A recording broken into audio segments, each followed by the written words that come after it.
Bom dia, sou o Marco, professor e pesquisador de línguas, e hoje eu vou falar do gênero português, um tema que é muito recorrente nos últimos anos. Então, o que a gente tem que saber primeiro é que o gênero é uma língua, e o gênero é um português. O gênero é só um mecanismo de classificação de palavras. Então, temos, se numa língua, no português, temos dois gêneros, temos também reminiscências no terceiro gênero latino, mas isso é outra coisa.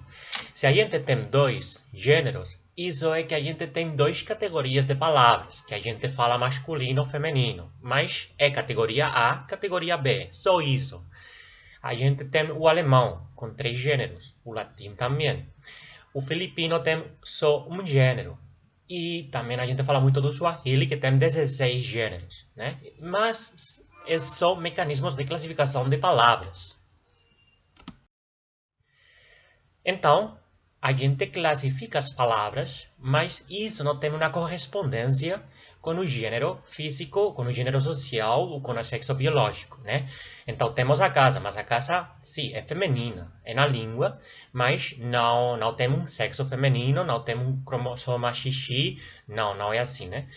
O carro tem um gênero linguístico masculino, mas não tem um sexo masculino, né?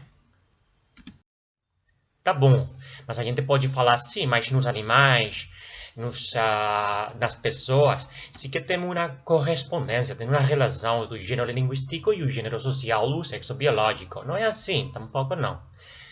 Por exemplo, os substantivos epigenos. Então, por exemplo, temos a girafa. A girafa é feminino linguisticamente, sim. Mas o masculino, se a gente quer falar do macho da girafa, não fala o girafo. Fala a girafa macho, né? Ainda a gente preserva o gênero linguístico feminino. É igual com o tubarão. O tubarão é masculino, mas se a gente quer falar de uma fêmea de tubarão, a gente fala o tubarão fêmea. É ainda masculino, linguisticamente. A gente fala de uma entidade feminina biologicamente, mas o gênero é ainda masculino na língua. É, também, no debate do gênero inclusivo, do gênero neutro, tem uma posição que fala que, bom, pode dizer que o gênero na língua não seja relacionado com o gênero social, com o sexo biológico, tá bom. Mas a gente pode utilizar a língua, a gente pode usar a língua com uma proposta mais de melhora da sociedade, de busca da igualdade, né? Bom, a outra parte do debate normalmente fala, não é assim não, a língua é da sociedade, da comunidade, a língua é dos falantes, não? E é um processo espontâneo que a gente vai fazendo, né?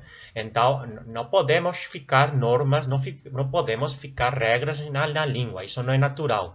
Bom, em verdade, tem muitas situações que os poderes intelectuais, poderes normativizadores, poderes mediáticos, políticos, eles fazem estruturas linguísticas e eles implementam uma língua na sociedade. Né?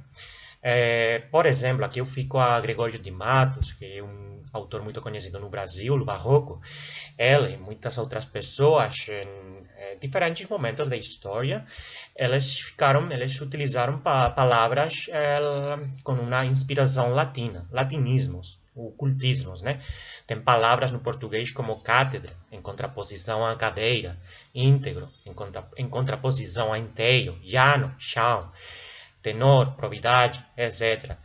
Então, são palavras que a comunidade conhece, que a comunidade de falantes utiliza, mas elas não são espontâneas da comunidade, não. Foi uma élite intelectual, neste caso, que ficou essas palavras. E depois a comunidade aceitou e utilizou, né? Então, por que a gente não pode fazer isso como uma linguagem inclusiva, né? Por que não? Bom, não é tão fácil, porque a linguagem, se a gente estuda estes processos de normativização, o que a gente tem são duas forças. Uma força do poder imperante, que fica uma solução linguística e uma comunidade que às vezes espontaneamente também faz as suas próprias soluções linguísticas e são tão populares, tão fortes que a autoridade aceita, né? Mas por que não com um gênero inclusivo? Muitas vezes, quando a gente analisa estes processos, são processos léxicos. É incorporação de vocabulário. Então, incorporar o vocabulário a uma língua é um processo bem não simples, né? Mas não é tão agressivo. Mas a mudança do gênero, a eliminação dos dois gêneros para ficar somente um, a criação de um terceiro, isso é um processo muito mais complicado porque é mudar a estrutura da língua, né? Não é só ficar vocabulário. É por isso que não é tão viável, não. Eu sempre falo, ler textos em gênero inclusivo, né? Com E, com U no final, é legal, é interessante, mas a gente não pode ler todo um livro inteiro nessa língua, porque o sistema é muito diferente à nossa língua, a língua que a comunidade ha feito, né? Mientras muitos anos, mientras muitos séculos. Essa é a diferença. O gênero como uma categoria linguística e o gênero como uma categoria social, psicológica, ou o sexo como uma categoria biológica são questões distintas. E para entender bem as relações entre uma e outra, o que a gente tem que fazer é conhecer bem a natureza do gênero linguístico, do gênero da língua e a sua aplicação na língua portuguesa, né? Então, o que eu quero fazer neste vídeo é precisamente isso, né? Introduzir a questão do gênero na língua portuguesa. Agora, eu vou fazer uma pequena proposta. É que eu acho que se admite a possibilidade de falar a galeras mistas, a situações ambíguas, de falar com um gênero tradicionalmente masculino ou com um gênero linguístico tradicionalmente feminino, é uma boa escolha que não rompe com a unidade, com a tradição, com a própria estrutura da língua portuguesa. Por exemplo, o que eu falo é poder falar de os meninos e as meninas, qualquer das duas, para uma situação de uma galera mista de meninos e meninas.